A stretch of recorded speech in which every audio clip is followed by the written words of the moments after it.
வணக்கம் மக்களே, சற்று முன் கிடைத்த தகவல் என்ன அப்படின்னா, வங்கி கணக்கில் ரூ. 12,000 மத்திய அரசு டெபாசிட் பண்ண போறாங்க அப்படின்னு ஒரு அப்டேட் ஏற்கனவே பார்த்தோம். இந்த வீடியோல எதை பத்தி பார்க்க போறோம் அப்படின்னா, இந்த ரூ. 12,000 யார் யாருக்கெல்லாம் கொடுக்க போறாங்க அப்படின்னு ஒரு பெயர் பட்டியல் லிஸ்ட் பார்த்தீங்கன்னா அப்டேட்டா கிடைச்சிருக்கு. அதுல உங்க பெயர் இருக்கா, இல்ல புதிதாக பெயர் சேர்க்கிறதுக்கு என்னென்ன பண்ணணும், ஸோ இதுக்கு தேவையான ஆவணங்கள் என்னென்ன அப்படின்னு தெளிவான தகவல் பார்த்தீங்கன்னா நம்ம பார்க்கலாம். ஸோ வீடியோவை கடைசி வரைக்கும் தெளிவாக பாருங்க, அப்பதான் உங்களுக்கு புரியும். ஸோ நீங்கள் இப்போ தான் நம்ம சேனலை புதுசாக பார்க்குறீங்க அப்படின்னா மறக்காமல் சப்ஸ்கிரைப் பண்ணி பக்கத்தில் இருக்கக்கூடிய பெல் ஐக்கானை ப்ரெஸ் பண்ணிக்கோங்க. ஸோ இந்த வீடியோக்கு ஒரு லைக் கொடுத்துக்கோங்க. சரி, வாங்க வீடியோக்குள்ளே போகலாம். மத்திய அரசு இந்த ரூ. 12,000 வாங்குறதுக்காக சில முக்கியமான விஷயங்கள்லாம் சொல்லியிருக்காங்க. அதை ஏற்கனவே நம்ம சேனலில் வீடியோவாக போட்டிருக்கோம். ஸோ அதற்கான லிங்க் பார்த்தீங்கன்னா கீழே டிஸ்கிரிப்ஷனில் கொடுத்துருக்கேன். இந்த வீடியோ முடிஞ்சதும் போயிட்டு அந்த வீடியோவை பாருங்கள். நம்ம சேனலுக்குள்ளே போயிட்டும் இந்த வீடியோ வந்து நீங்கள் பார்த்துக்கலாம். சரி, இப்போ இந்த ரூ. 12,000 யாருக்கெல்லாம் உறுதியாக கிடைக்கும் மற்றும் பெயர் பட்டியல் லிஸ்ட்டு பார்த்தீங்கன்னா வெளியே இருக்குது. அதில் உங்கள் பெயர் இருக்கா அப்படிங்கிறத நம்ம பார்த்துருவோம். சரி, ஒவ்வொரு கேட்டகரியாக பார்க்கலாம். ஃபஸ்ட்டு பார்த்தீங்கன்னா, இந்த ரூ. 5,000 அப்படின்னு திமுக அரசு கொடுத்தாங்க இல்லையா, இது வந்து ரேஷன் அட்டைகள் மூலியமாக கொடுத்தாங்க. அதே மாதிரி மத்திய அரசும் பார்த்தீங்கன்னா ரேஷன் அட்டைகள் மூலியமாக தான் கொடுப்பாங்க. ஸோ அது பார்த்தீங்கன்னா ரேஷன் கார்டு வச்சிருந்தும் சிலருக்கு பார்த்தீங்கன்னா கிடைக்காம போகலாம். அதனால் எந்தெந்த வகையான ரேஷன் அட்டைக்கெல்லாம் கிடைக்கும் அப்படிங்கிறத தெரிஞ்சுக்கோங்க. இப்படித்தான் மகளிர் உரிமை தொகையிலையும் வறுமை கோட்டு கீழுள்ள மக்கள் ரேஷன் அட்டை வச்சிருந்துமே அவர்களுக்கு இன்னும் மாதந்தோறும் கிடைக்கக்கூடிய ரூ. 1,000 கிடைக்காம இருக்குது. ஸோ அதனால் இந்த ரூ. 12,000 கிடைக்கிறதுக்கு முதல் வகையான ரேஷன் அட்டைன்னு பார்த்தீங்கன்னா பிஹெச்ஹெச் ஏஏஒய்னு சொல்கிறாங்க. அதாவது ப்ரையாரிட்டி ஹவுஸ் ஹோல்ட் அந்தியோதயா அன்ன யோஜனா. ஸோ இவர்கள் எல்லாமே வறுமை கோட்டு கீழுள்ள மக்களுக்கு கொடுக்கக்கூடிய ரேஷன் அட்டை. ஸோ இவர்களுக்கு பார்த்தீங்கன்னா 35 கிலோ அரிசி வந்து இலவசமாக கொடுப்பாங்க. இதை வச்சு ஐடென்டிஃபை பண்ணிக்கலாம். ஸோ ஒருவேளை உங்களுக்கு தெரியலை அப்படின்னா உங்கள் ரேஷன் கார்டை எடுங்க. உங்களுடைய ஃபோட்டோவுக்கு கீழே பார்த்தீங்கன்னா ஒரு குறியீடு பார்த்தீங்கன்னா இருக்கும். அதில் இந்த பிஹெச்ஹெச் ஏஏஒய்னு போட்டிருக்கா அப்படின்னு வந்து பார்த்துக்கோங்க. ஸோ உங்களுக்கு பார்த்தீங்கன்னா மத்திய அரசுலேருந்து கொடுக்கக்கூடிய இந்த ரூ. 12,000 உறுதியாக கிடைக்கும். மக்களே, இதை வந்து மிஸ் பண்ணிடாதீங்க, தெளிவாக தெரிஞ்சு வச்சுக்கோங்க. இரண்டாவது வகையான ரேஷன் அட்டை அப்படின்னு பார்த்தீங்கன்னா என்பிஹெச்ஹெச்னு சொல்லுவாங்க. இது வந்து நான் ப்ரையாரிட்டி ஹவுஸ் ஹோல்டு, முன்னுரிமை இல்லாத ரேஷன் அட்டை. ஆனால் இவர்களுக்குமே பார்த்தீங்கன்னா மாதந்தோறும் மகளிர் உரிமை தொகை ரூ. 1,000 கிடைக்குது. ஸோ இந்த ரூ. 12,000 வாங்குறதுக்கும் முக்கிய ரேஷன் கார்டாக இதை பார்க்கப்படுது. ஸோ அதனால் இந்த குறியீடு உங்கள் ரேஷன் அட்டையில் இருக்கா அப்படிங்கிறத தெரிஞ்சுக்கோங்க. ஸோ இந்த ரேஷன் அட்டையை பொறுத்தளவு இலவசமாக அரிசி வந்து கொடுப்பாங்க. மலிவு விலையில் சர்க்கரை, பாமாயில், மண்ணெண்ணெய்னு சொல்லிட்டு மித்த பொருட்களையும் பார்த்தீங்கன்னா கொடுப்பாங்க. ஸோ இந்த ரேஷன் அட்டையை அப்ளை பண்ணாதவங்க உடனே பார்த்தீங்கன்னா அப்ளை பண்ணி வச்சுக்கோங்க. மூன்றாவது ரேஷன் அட்டை அப்படின்னு பார்த்தீங்கன்னா பிஹெச்ஹெச்னு சொல்லுவாங்க. ப்ரையாரிட்டி ஹவுஸ் ஹோல்டு, அதாவது முன்னுரிமை உள்ள குடும்ப அட்டை. ஸோ வறுமை கோட்டு கீழுள்ள தகுதியான குடும்பங்களுக்கு அரசு மானிய விலையில் அரிசி மற்றும் அத்தியாவசிய பொருட்களை வழங்க டிஎன்பிடிஎஸ் தளம் மூலம் வழங்கப்படும் குடும்ப அட்டையாகும். இந்த அட்டைதாரர்கள் தலா 5 கிலோ உணவு தானியங்களை பெற உரிமையுடையவர்கள். ஸோ இந்த வகையான ரேஷன் அட்டைக்கு பார்த்தீங்கன்னா இலவசமாக அரிசி பொருட்கள் கொடுக்குறாங்க. இதனை தவிர்த்து இப்போ எலெக்ஷனுக்கு முன்னாடி இந்த ரூ. 12,000 கொடுக்க போகிறாங்க. நாலாவது ரேஷன் அட்டை அப்படின்னு பார்த்தீங்கன்னா என்பிஹெச்ஹெச் எஸ் அப்படின்னு சொல்லுவாங்க. இதை சர்க்கரை ரேஷன் அட்டைன்னு சொல்லுவாங்க. இதுக்கு இலவசமாக அரிசியும் கிடையாது, மத்திய அரசு மற்றும் மாநில அரசு கொடுக்கக்கூடிய எந்த சலுகையுமே கிடையாது, மற்றும் இலவச திட்டங்கள், நிதியுதவிகள்னு சொல்லிட்டு இதுவரைக்கும் எதுவுமே கிடைக்கல. ஆனால் இப்போ மத்திய அரசு கொடுக்கக்கூடிய இந்த ரூ. 12,000 கிடைக்காதான்னு கேட்டிங்கன்னா மத்திய அரசு இது வரைக்கும் எந்த ஒரு அதிகாரப்பூர்வ அறிவிப்புமே இது வரைக்கும் சொல்லலை. ஸோ இவர்களுக்கு பார்த்தீங்கன்னா இந்த எலெக்ஷன் டயத்தில் கிடைக்கிறதுக்கான அதிக வாய்ப்புகள் இருக்குது. அதை நம்ம பொறுத்திருந்து பார்க்கலாம். இந்த அஞ்சாவது வகையான ரேஷன் அட்டைன்னு பார்த்தீங்கன்னா என்பிஹெச்ஹெச் என்சின்னு சொல்லுவாங்க. இது அரசு ஊழியர்களுக்காக தனித்துவமாக வழங்கப்பட்ட ரேஷன் அட்டை. இது வந்து சென்ட்ரல் கவர்மெண்ட் மற்றும் ஸ்டேட் கவர்மெண்ட்டுடைய ஆஃபீஸருக்காக கொடுப்பாங்க. ஸோ இதில் வந்து ரேஷன் கடையில் எந்த பொருட்களுமே வழங்கப்படாது மற்றும் மத்திய அரசு மற்றும் மாநில அரசு கொடுக்கக்கூடிய எந்த ஒரு சலுகையுமே பார்த்தீங்கன்னா இதுக்கு கிடையாது. ஸோ ஜஸ்ட்டு பார்த்தீங்கன்னா ஒரு ஐடென்டிஃபைக்காக பார்த்தீங்கன்னா யூஸ் பண்ணிக்கலாம். ஸோ இதுக்குமே மத்திய அரசு இந்த ரூ. 12,000 கொடுக்க மாட்டோம் அப்படின்னு இது வரைக்கும் சொல்லலை. அதையுமே பொறுத்திருந்து தான் பார்க்கணும். இன்னொரு முக்கியமான விஷயம் என்ன அப்படின்னா, இந்த மகளிர் உரிமை தொகை ரூ. 1,000 அப்படிங்கிறது ஏற்கனவே நம்ம சொன்ன மாதிரி என்பிஹெச்ஹெச், பிஹெச்ஹெச், ஏஏஒய் இந்த 3 வகையான ரேஷன் அட்டைக்கு மட்டும்தான் கொடுத்தாங்க. இதுலேயுமே சில பேருக்கு வந்து கொடுக்காம தான் இருக்காங்க. ஆனால் இதில் கார் வச்சுருக்கவங்க, கவர்மெண்ட் ஸ்டாஃபு மற்றும் அதிகமாக தங்க வச்சுருக்கவங்க, சொந்த வீடு பெரிய வீடாக வச்சுருக்கவங்களுக்குன்னு சொல்லிட்டு யாருக்குமே உரிமை தொகை ரூ. 1,000 கொடுக்கல. ஆனால் இந்த மத்திய அரசு கொடுக்கக்கூடிய ரூ. 12,000 ஆனது ஸோ இவர்களுக்கெல்லாம் கொடுக்க மாட்டோம் அப்படின்னு சொல்லலை. இதுக்கு நீங்கள் கார் வச்சுருக்கணும், பெரிய வீடு வச்சுருக்கணும், சொந்த இடம் நிறையா இருந்தால் கொடுக்க மாட்டாங்க அப்படின்னு யோசிக்கவே வேண்டாம். ஸோ மத்திய அரசானது தேர்தலுக்காக தான் கொடுக்குறாங்க. அதனால் அனைத்து வகையான ரேஷன் அட்டைக்குமே கிடைக்கிறதுக்கான வாய்ப்புகள் அதிகமாக இருக்குது.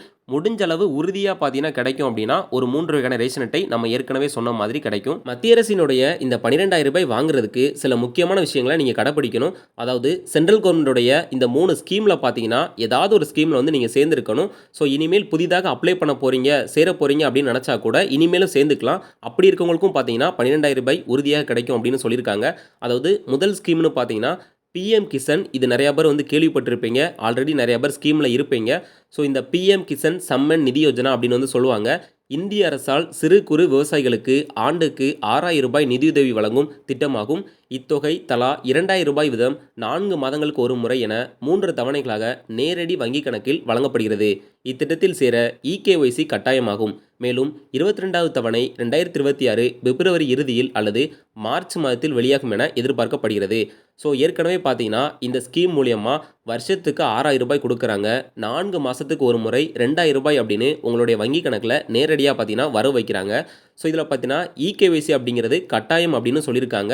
ஏற்கனவே இந்த பிஎம் கிசான் திட்டத்தில் சேர்ந்திருக்கவங்களுக்கு இந்த பிப்ரவரி மாதம் கடைசிலையோ இல்லை மார்ச் மாதம் முதல் தேதியிலையோ இந்த 22வது தவணை பணம் 2,000 ரூபாயானது பார்த்தீங்கன்னா கொடுக்க போகிறாங்க. இதுக்கு இகேஒய்சி கட்டாயமாக பண்ணால் மட்டும்தான் உண்டு. அதுவும் இல்லாமல் மத்திய அரசு கொடுக்கக்கூடிய 12,000 ரூபாய் வாங்குறதுக்கும் இந்த இகேஒய்சி கண்டிப்பாக பண்ணியிருக்கணும். மற்றும் இதுக்கு பார்த்தீங்கன்னா நீங்கள் ஆஃப்லைன்லேயும் பண்ணிக்கலாம். அதாவது நேரடியாக சிஎன்எஸ் மையம் மற்றும் இசேவை மையங்களில் போயிட்டு பண்ணிக்கலாம்.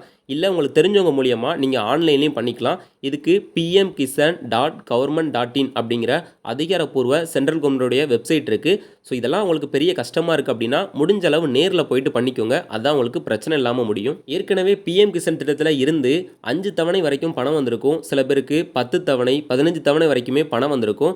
அதுக்கப்புறம் பார்த்தீங்கன்னா பணம் வந்து வராமல் நுப்பாட்டி வச்சுருப்பாங்க. ஸோ அவர்கள் எல்லாருக்குமே இனிமேல் வந்து ஸ்கீமில் பணமே கிடைக்காதா, இந்த 4 மாதத்துக்கு ஒரு முறை 2,000 ரூபாயானது வராதான்னு சொல்லிட்டு நிறையா பேர் பயத்தில் இருக்காங்க. ஸோ அது வந்து பயப்பட தேவையில்லை. இனிமேல் பார்த்தீங்கன்னா மீண்டும் கிடைக்கிறதுக்கான எல்லா வழிகளையும் நீங்கள் பார்க்கலாம். அதுக்கு உங்களுடைய பிஎம் கிசான் அக்கௌண்ட்டில் போயிட்டு என்ன தகவல் பார்த்தீங்கன்னா கொடுக்காம இருக்கீங்க அப்படிங்கிறத வந்து செக் பண்ணிக்கோங்க. சில டைமில் இந்த இகேஒய்சி பண்ணலைனா கூட உங்களுக்கு பணம் வந்து நுப்பாட்டி வச்சுருப்பாங்க. ஸோ இதுக்கு பார்த்தீங்கன்னா தெளிவான தகவல் வேணும் அப்படின்னு நினச்சிங்கன்னா நீங்கள் வந்து இந்த வீடியோவுக்கு ஒரு 1000 லைக் கொடுத்தீங்க அப்படின்னா ஸோ அதுக்கு மேலே நான் பார்த்தீங்கன்னா தனியாக ஒரு வீடியோ வந்து போடுறேன். ஸோ இப்போது அடுத்த ஸ்கீமில் இருக்கக்கூடிய ஒரு முக்கியமான விஷயம் என்ன அப்படிங்கிறத நம்ம பார்க்கலாம். பெண்களுக்கு இலவச கேஸ் இணைப்பு மற்றும் மானியம் வழங்கும் மத்திய அரசு. எல்பிஜி இணைப்பை ஆதாருடன் இணைக்க ஆன்லைன், ஆஃப்லைன் மற்றும் இலவச கால் சென்டர் என 3 எளிய வழிகள் உள்ளன. ஸோ 2வது பெரிய ஸ்கீம்னு பார்த்தீங்கன்னா இந்த கேஸ் மானியம் வழங்கக்கூடிய உஜ்வாலா திட்டம் அப்படின்னே சொல்லுவாங்க. இது பெண்களுக்கு மட்டும் இலவசமாக கேஸ் சிலிண்டரும் கொடுப்பாங்க, அடுப்பு ஃப்ரீயாக கொடுப்பாங்க. அதே மாதிரி ஒவ்வொரு சிலிண்டருக்கும் பார்த்தீங்கன்னா 300 ரூபாய் மானியம் அப்படிங்கிறதும் கொடுப்பாங்க. ஸோ இது வந்து நீங்கள் ஆதார் அட்டை வந்து கண்டிப்பாக இணைச்சிருக்கணும். இது வந்து இந்த ஸ்கீமுக்கு மட்டும்தானா அப்படின்னு கேட்டிங்கன்னா மத்திய அரசுலேருந்து வாங்கக்கூடிய 12,000 ரூபாய்க்கும் இந்த ஆதார் அட்டை பார்த்தீங்கன்னா நீங்கள் கண்டிப்பாக இணைச்சிருக்கணும். அதிகப்படியான மக்கள் இண்டேன் சிலிண்டர், பாரத் சிலிண்டர் மற்றும் ஹச்பி போன்ற இந்த 3 வகையான சிலிண்டரை தான் பயன்படுத்திக்கிட்டு இருக்காங்க. ஸோ உங்களுடைய ஏஜென்சி எங்கே பக்கத்தில் இருக்கோ அங்கே போயிட்டு உங்களுடைய கேஸ் புக் இருக்கும். அதில் பார்த்தீங்கன்னா ஆதார் அட்டை பார்த்தீங்கன்னா நீங்கள் நம்பர் வந்து கண்டிப்பாக இணைச்சிருக்கணும். ஸோ இதை நீங்கள் ஆன்லைன்லேயும் பண்ணிக்கலாம், இல்லை ஆஃப்லைன் மூலியமாக பண்ணிக்கலாம். இல்லை உங்கள் புக்கில் இருக்கக்கூடிய கால் சென்டர் நம்பர் கொடுத்துருப்பாங்க, அதுக்கு கால் பண்ணியும் பார்த்தீங்கன்னா உங்கள் ஆதார் அட்டை நம்பரை சொல்லி நீங்கள் வந்து இதுக்கு வந்து வெரிஃபிகேஷன் பண்ணிக்கலாம். இப்படி பண்ணால் மட்டுமே உங்களுக்கு மீண்டும் மானியம் ஏறும். அதே மாதிரி இந்த ஸ்கீமில் கொடுக்கக்கூடிய 12,000 ரூபாயும் கிடைக்கும். 3வது ஸ்கீம்னு பார்த்தீங்கன்னா உர மானியம் வாங்கக்கூடிய ஸ்கீமு. அதாவது சென்ட்ரல் கவர்மெண்ட் முக்கிய குறிப்புகள் கொடுத்துருக்காங்க. அதாவது உரங்கள் அனைத்தும் கூட்டுறவு சங்கம் அல்லது தனியார் உரக்கடைகளில் உள்ள பிஓஎஸ் இயந்திரம் மூலமாகவே மானிய விலையில் விற்கப்படுகிறது. அதாவது நீங்கள் உரம் வாங்க போகிறீங்க அப்படின்னா கவர்மெண்ட் தரப்பில் இருக்கக்கூடிய கூட்டுறவு சங்கமாகட்டும் இல்லை தனியார் உரக்கடையில் போய் வாங்கினாலும் சரி, அங்கே பிஓஎஸ் மிஷின் மூலியமாக தான் வாங்கணும். அதாவது உங்களுடைய கைரேகை வச்சால் மட்டுமே உங்களுக்கு மானிய விலையில் வந்து இந்த உரங்கள் கிடைக்கும். ஸோ இந்த ஸ்கீம்லையும் பார்த்தீங்கன்னா நீங்கள் வந்து சேர்ந்துருக்கணும். இது மூலயமா மானிய விலையில் உரங்களும் கிடைக்கும். அதே மாதிரி இந்த மத்திய அரசு கொடுக்கக்கூடிய 12,000 ரூபாயும் கிடைக்கும். ஸோ இப்போ நான் சொன்ன இந்த பிஎம் கிசான் மற்றும் இந்த கேஸ் சிலிண்டர் மானியம், உர மானியம் சொல்லிட்டு இந்த 3 ஸ்கீமில் எதுலையாவது ஒன்றில் நீங்கள் சேர்ந்துருக்கணும். இல்லை அப்படின்னா உடனடியாக போயிட்டு இந்த 3 ஸ்கீமில் கண்டிப்பாக ஏதாவது ஒரு ஸ்கீமுக்காச்சும் தகுதியுடையவர்களாக இருப்பீங்க. கண்டிப்பாக வந்து சேர்ந்துக்கோங்க.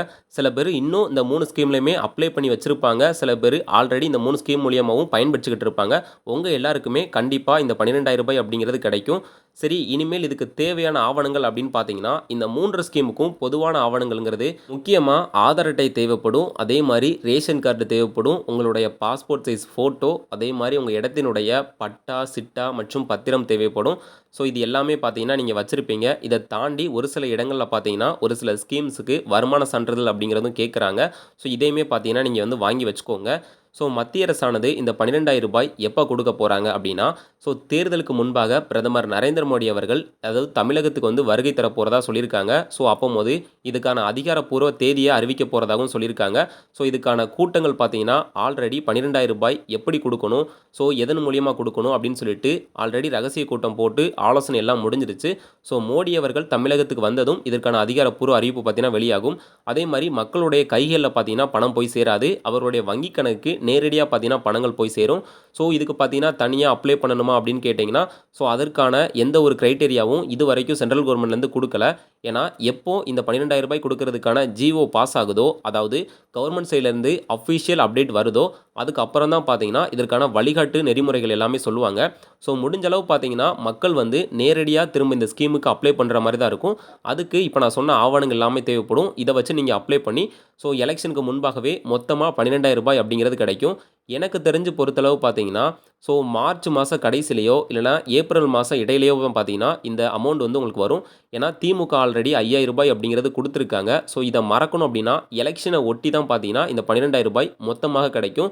ஸோ அதனால பார்த்தீங்கன்னா பாஜகவுக்கு ஓட்டு அதிகமாக இருக்கும். ஸோ மக்கள் பார்த்தீங்கன்னா இந்த ரூ. 12,000 பாஜகவை மட்டும்தான் மைண்டில் வச்சுருப்பாங்க. அதுக்காக தான் இந்த திட்டம் பிளான் ஆப்ரேஷன் 10K 12Kன்னு சொல்லிட்டு 2 திட்டமாக போட்டு வச்சுருக்காங்க. பிரதமர் மோடி அவர்கள் எலெக்ஷனுக்கு முன்பாக தமிழகம் வரும்போது தான் இதற்கான அதிகாரப்பூர்வ அறிவிப்பு வெளியாகும். ஸோ இந்த ரூ. 12,000 ஆனது 3 திட்டத்தையும் சேர்த்து, அதாவது பிஎம் கிசான் திட்டம், கேஸ் மானியம், உர மானியம் இது 3ஐயும் சேர்த்து தான் ரூ. 12,000 இந்த 3 ஸ்கீமில் இருக்கவங்களுக்கு கொடுக்க போகிறாங்க. ஸோ இந்த 3 ஸ்கீமில் எல்லாத்துலேயும் பார்த்தீங்கன்னா நீங்கள் அப்ளை பண்ணி வச்சுக்கோங்க. முடிஞ்ச அளவு ஏதாவது ஒரு ஸ்கீம்லையாச்சும் சேர்ந்துக்கோங்க. இந்த வீடியோவில் இந்த ஸ்கீமுக்கு தேவையான ஆவணங்கள் என்னென்ன மற்றும் யார் யாருக்கெல்லாம் உறுதியாக கிடைக்கும் மற்றும் யாருடைய பெயர்லாம் இந்த பட்டியலில் இருக்கும், என்னென்ன ஸ்கீம் மூலியமாக இந்த ரூ. 12,000 கொடுக்காங்கன்னு தெளிவான தகவல் உங்களுக்கு இப்போ புரிஞ்சிருக்கும்னு நினைக்கிறேன். ஸோ இது போன்று மத்திய அரசு மற்றும் மாநில அரசு கொடுக்கக்கூடிய அனைத்து விதமான இலவச உதவித்தொகைகள் மற்றும் நலத்திட்டங்கள் எல்லாம் நீங்கள் உடனுக்குடன் தெரிஞ்சுக்கணும் அப்படின்னா நம்ம சேனலை சப்ஸ்கிரைப் பண்ணி பக்கத்தில் இருக்கக்கூடிய பெல் ஐக்கான் ப்ரெஸ் பண்ணிக்கோங்க. ஏன்னா இனி தேர்தல் காரணத்தினால பணமழை பார்த்தீங்கன்னா பொழியும். ஏன்னா திமுக, அதிமுக, பாஜகன்னு சொல்லிட்டு எக்கச்சக்கமான கட்சிகள் பார்த்தீங்கன்னா இதுக்காக அறிவிப்பாங்க. ஸோ ஏற்கனவே பார்த்தீங்கன்னா நிறைய ஸ்கீம் வந்து கொண்டு வந்துட்டாங்க. ஸோ பணமழைக்காக பார்த்தீங்கன்னா அதிமுக தரப்புலேருந்து ரூ. 2,000, திமுக தரப்புலேருந்து ரூ. 2,000 மற்றும் மோடி தரப்புலேருந்து ரூ. 12,000 அறிவிச்சிருக்காங்க. ஸோ இதற்கான தகவல் எல்லாம் நம்ம பொறுத்திருந்து டீட்டெயிலாக பார்க்கலாம். மீண்டும் சந்திப்போம். நன்றி.